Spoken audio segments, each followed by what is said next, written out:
2019. Bah oui, effectivement, je pense que le sommet qui a été réuni par Mohammed Ben Salman, MBS, parle beaucoup de terrorisme, mais en fait c'est un sommet de géopolitique en réalité, pour dire voilà, il a exclu bien entendu tous les pays chiites, évidemment l'Iran et les alliés de l'Iran,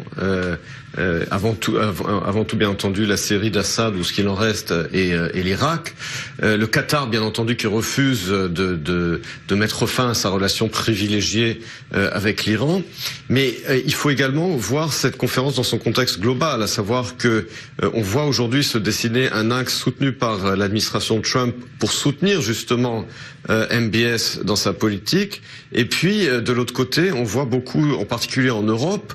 des voix qui se font entendre pour dire eh bien non, il faut justement continuer de coopérer avec l'Iran pour faire respecter l'accord sur le nucléaire, et des voix en Europe qui finalement considèrent que l'axe du mal aujourd'hui, eh bien c'est l'axe Trump, MBS, Israël.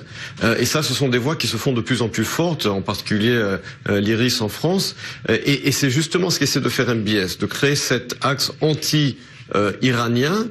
contre lequel s'élèvent de plus en plus de voix justement aujourd'hui en Europe. Maurice Fergan.